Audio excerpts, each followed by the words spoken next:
Welcome back to the Man Cave. In our last video, we spoke at length about the Magna Carta, about the British Constitution, about common law, about your birthright as a British person, as a free man or woman in these wonderful islands of ours. We spoke about and lamented the specific damage done by Tony Blair and all the prime ministers and governments that have followed him in targeting the Magna Carta, the Constitution, common law, your birthrights, seeking to overturn it, vandalising it, and bringing us into line with the European EU laws and constitution in order to provide something completely different. We established that in doing so, they actually committed treason. Blair and his government committed treason. It was specifically laid down in the Magna Carta that no man had the authority to turn it over, to present something different, to defeat it. Blair and every other single prime minister and government that's followed has committed treason. But of course, Blair repealed the law regarding treason in order to lay the ground for himself to be able to do what followed. Over the last few days, we've seen what has been a trickle or further unconstitutional vandalism perpetrated by the Labour government that we have now under Keir Starmer become an unashamed flood, an absolute gallop. We've seen in the last few days confirmation from David Lammy of his plans to deny British people, free British people, the right to a trial by jury, which has been established since 1215. Initially, he states this will be restricted to cases where there is a prison sentence of up to 3 years. What can we expect to see as a result of that? Well, we can expect to see many more prison sentences of up to 3 years. No longer will you have the right to be tried by your peers in a jury. You will be tried by the state. And the state does not approach that from an entirely politically unconnected perspective. Judges are appointed by the state to do the bidding of the state. And when you are judged to have committed an act of which the state disapproves, and the state is the judge, jury, and executioner, you can expect to suffer very different consequences to those you may have had as a free man under the British Constitution as laid down in the Magna Carta in 1215. Very worryingly, in the last few days, we've also seen confirmation of the planned cancellation of 4 more elections, this time mayoral elections in 4 different parts of the country which are not dominated by the Labour Party and its supporters. Not that any part of the country is currently dominated by the Labour Party and its supporters. So our government has simply decided that it will deny British people their constitutional right to democratic elections in those places.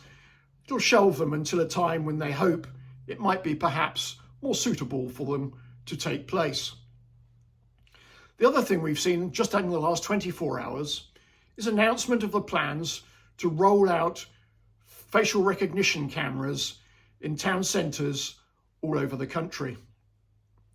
No longer will you be treated as somebody who is innocent, a free man under our constitution as you go about your daily business.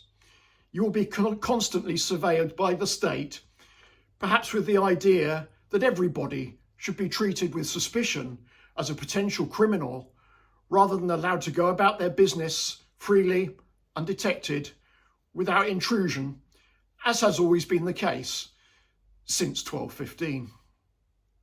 All of this is deeply insidious.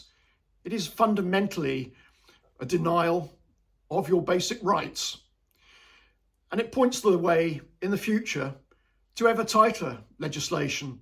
This is the thin end of the wedge. This is a government which is clearly feeling emboldened to pursue policies which it feels it can push through without having any kind of democratic process. These things weren't in their manifesto in the general election. And we need to remember that this is a government that was elected on less than 20% of the popular vote, but still has a 164-seat majority in Parliament, thanks to our archaic electoral system. Your common law rights, which you have had since 1215, are not just being eroded, they are being absolutely destroyed. And it's become overt. They're not even bothering to try and hide it or deny it anymore. They're pursuing these policies in the sure understanding that they can deny any kind of constitutional process, democratic process, until 2029, another 3.5 years away at the very minimum, by which time they can have perpetrated incalculable damage socially, economically, and politically on this country and on its people. So what's been the response of the other political parties to all of this? Well, the Conservative Party, of course, has talked tough, as the Conservative Party always does at the moment. But the Conservative Party, of course, in talking tough, has to face up to a simple truth. And that is that we are in this situation because of the Conservative Party. If the Conservative Party had remained a Conservative Party, had pursued conservative policies, had kept its promises, had been open and accountable to the British people, we'd never have had a Labour government and we'd never have found ourselves in this position. If we'd had a Conservative government, there would have been no need for the rise of Reform. What's Reform's response been in the last few days? Well, the Reform, of course, has talked tough as well. But in amongst all its tough talking, it's also boasted about more defections from the Conservative Party and about the fact that it's now raised £10 million in funding in the last year, and that very much of that funding has come from people who previously donated money to the Conservative Party. So what Reform is actually undergoing at the moment isn't so much offering you something different. In their clamour to take what they regard as the political centre ground, because that's what Nigel Farage thinks he has to do in order to secure power and get himself into 10 Downing Street, they've changed their approach. They've got rid of all of the people who helped to establish the party, all of those people who they think centrists might see as distasteful, who might not win their votes easily. They've all gone. They're being replaced by more and more Conservatives, Liberal Democrats, people from the Labour Party, and the money started rolling in from all of those people who were putting the money into the Conservative Party before. And it was when they started putting that money into the Conservative Party that the Conservative Party ceased to be conservative, because so much of that money is coming from offshore. It's coming from other countries, and it's coming from people who have a specific desire, politically and socially, a preference for how they see the future of this nation. More of that centrism.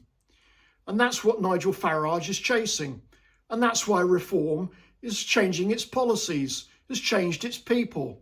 It's going after that ground, because fundamentally what it means is, what it adds up to, is that Nigel Farage's main priority is his personal elevation. It's to get himself into Downing Street and win power at any costs.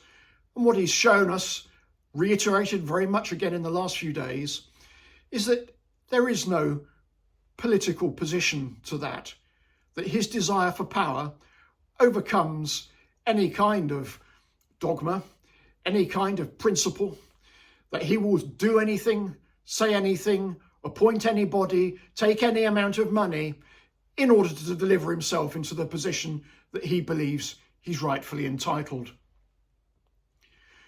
The Greens and the Lib Dems, of course, have barely made any kind of response at all.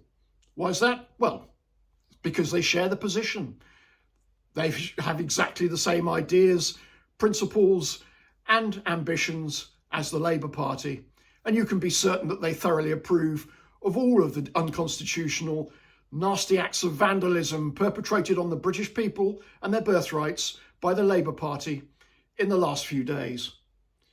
So where does this leave our hope? Where does this leave our future? Who is going to stand up for the British people? And I'm afraid there's only one answer to that. There's only one remaining group left in the game who have identified that actually it is the Constitution which is at the core of the rights of British people to protect common law, to give them everything that we've had that's made this country flourish since the Magna Carta in 1215, to re-establish rule of law, equality, rights for everybody, for preeminence of British people in their own country. That party that's committed to serve and not rule, that understands that the only way to go forward is to take us back to what served us so well for so many centuries. And that party is Advance UK underneath Ben Habib. And that's the party that I'm so proud to represent. We had our first meeting here in Wiltshire earlier this week. We had a great meeting. We're going to be having many more meetings to come, locally, regionally, and nationally. The message has to get out. There's one party and one party only now that's going to be honest with you, that's going to tell you the truth, that's going to let you know what your birthright is, that's going to teach you about the Constitution. It's going to teach you about the Christian basis of our legal system, our society, our entire social system, and that's going to pledge to restore your birthrights as British people. And that party is Advance UK. Stay with me. Come back here. Join me again next time. Click and subscribe. Ring the bell. I'll see you soon. Cheerio.